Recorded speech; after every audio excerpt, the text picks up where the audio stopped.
अमरावती ग्रामीण पोलीस अधीक्षक यांच्या विशेष आदेशानुसार परतवाडा पोलीस स्टेशनच्या डीबी पथकाने अवैध रेती वाहतूक करणाऱ्या एका 16 चाकी ट्रकला पकडून मोठी कारवाई केली आहे। या कारवाईत एकूण 35 लाख रुपयांचा मुद्देमाल जप्त करण्यात आला असून 2 आरोपींना अटक करण्यात आली आहे।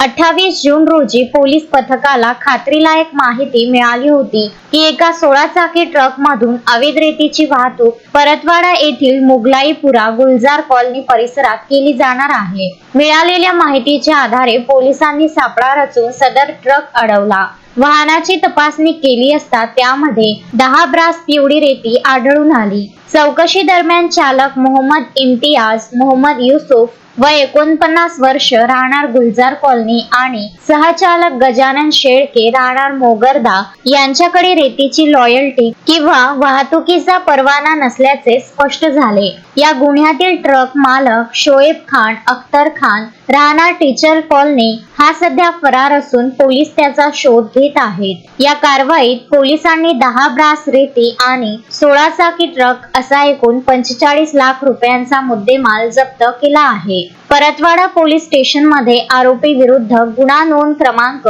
439/2026 कलम 303(2)(3)(5) भारतीय न्याय संहिता आणि पर्यावरण संरक्षण अधिनियमाच्या विविध कलमान्वये गुन्हा दाखल करण्यात आला असून पुढील तपास सुरू आहे। ही धडक कारवाई अमरावती ग्रामीणचे पोलीस अधीक्षक निकेतन कदम, अपर पोलीस अधीक्षक दत्ता तोटेवाड आणि उपविभागीय पोलीस अधिकारी मनीष ठाकरे यांच्या मार्गदर्शनाखाली करण्यात आली। पंकज साबू, विदर्भ न्यूज, परतवाडा।